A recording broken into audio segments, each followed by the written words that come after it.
Well, with respect to the story I tried to tell this evening, there's no question that that housing often was a participant in business cycles.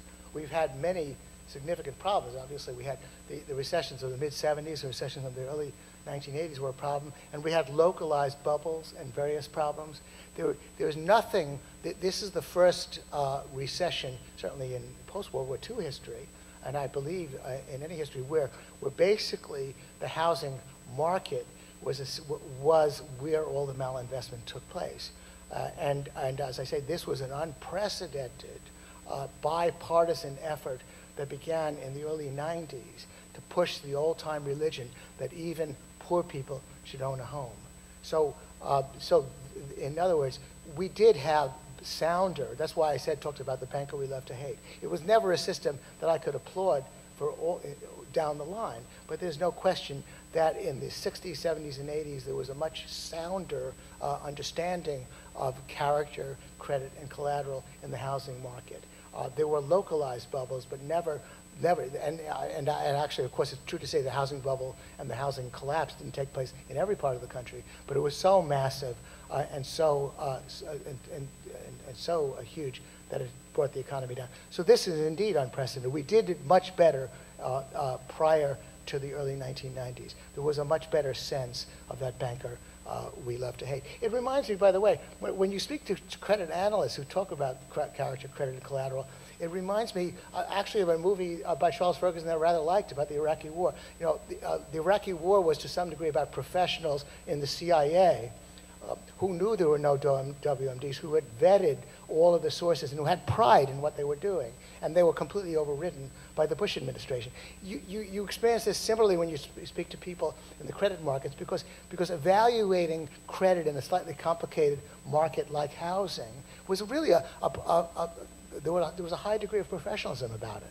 A lot of people who had a lot of sophistication in that field.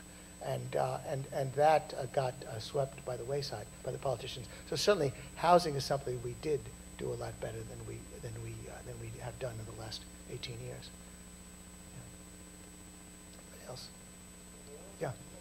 Yeah, I believe it was a good question. It's not. I'm not saying it would be dramatically different, but I believe that it would be certainly over one. It would be. Excuse me. It would be close to 2% easily. Because it would be, the Taylor rule, by the way, is fairly simple. It's just 1.5%, 1.5 times, I should say, the recent 12-month inflation rate, and that's been pretty high.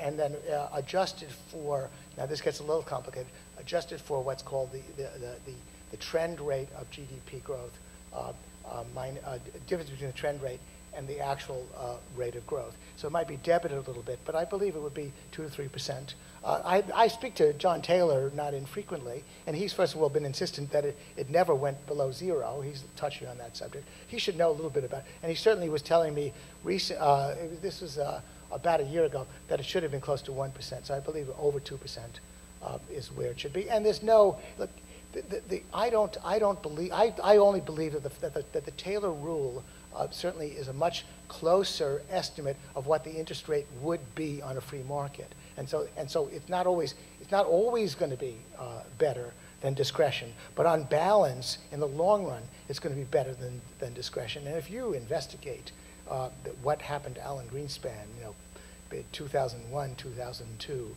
there's a very good article by an Austrian economist named Joe Salerno about Greenspan. He really went nuts. And lost all bearings. He wasn't completely lacking in sense prior to that. And he wasn't always lacking in sense even in those days when he was critical of Fannie and Mae and Freddie Mac.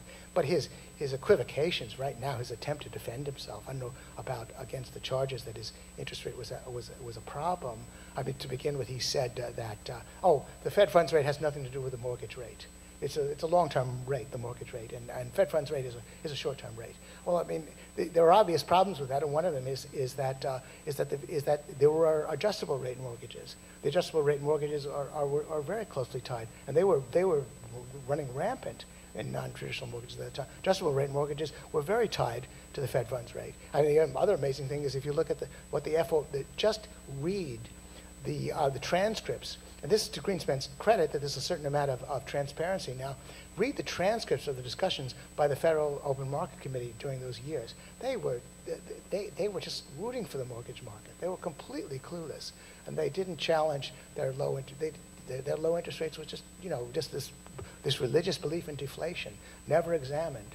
The idea that there's some harm. This is Bernanke's, by the way, recent hobby horse has been the idea that there's a problem if prices fall by, let's say, 1% a year, as though that's a problem. Well, we had through the last part of the 19th century, interest rates, prices were falling gently each year from 1870 to about 1910, and we had prosperity. There's nothing wrong. There are lots of most of the most successful industries prices fall.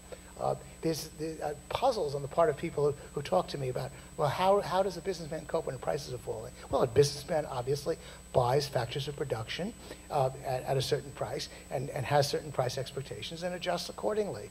He expects rising productivity. So this is Bernanke talking about how falling prices are a problem, and empirical data show it's not a problem. I mention all that only because if you examine the ideas of some of these people who run our central banks, sometimes they're not stupid, sometimes they are stupid, but basically, if you have a reasonable formula similar to Taylor's, then why not use it? And I would say that it would make sense in the long run. And again, it would put the Fed funds rate at easily 2% at this point. Yeah, and then the quantitative easing, as it's called for many people, for the rest of us, what it really means is printing money and buying up, Treasury securities with that money.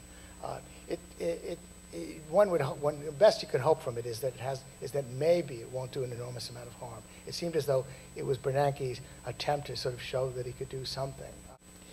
I think what you're talking about, to begin with, I don't care personally whether the U.S. is on top or not. I would hope that we become a minor power and we don't have troops abroad and so on. We'll be very happy as a result and just live our creative lives. But I think you basically just if I can narrowly focus your question, it's just the dollar. The dollar, it's interesting. The dollar is the currency, is the reserve currency. It's the currency that is used in 90% of the transactions in trade, and that 90% of the transactions, that dollar is on one side of the other of the transaction, and that's interesting because, of course, most trade is not with the U.S., is not with people who live in the U.S. So to my mind, it's an interesting fact to the matter that global trade prefers a single currency, has a short pencil. And that's I think it's one of the heartening things about the price of gold is that it doesn't trade like a commodity, like an industrial metal. It trades like a precious metal still. And one of the nice things about what I like about the reserve currency, the use of the dollar, is that it shows how powerfully world trade prefers a single currency. They don't have time for all these nationalized, that's nation states and politicians creating all these currencies that make a lot of currency traders rich. Complete waste of time. So I rather like the fact that dollar is, and it's very difficult to unseat it, because once a currency becomes the currency of choice, then it becomes easy for the liquidity of the world to benefit from it. And so I think your question, if you can answer the exactly when question, then you're a better man than I. I would say that the habit of using a single currency and the convenience of doing so in international trade is so enormous that the dollar is likely to remain the currency of choice. Now, I think it's conceivable at some point but I think that's decades away. That's my guess. That's decades away. The euro, obviously, is an embattled currency. I've become interested in people who think the euro's life is really limited. There are those who've gone out on a limb and have said that the euro is going to get undone in a matter of a couple of years. That's an amazing forecast. Lots of people are skeptical, thinking that politics is going to keep it together. But the only currency then that's eligible and some decades away is the yuan, renminbi, the Chinese currency. So I don't expect it to happen soon.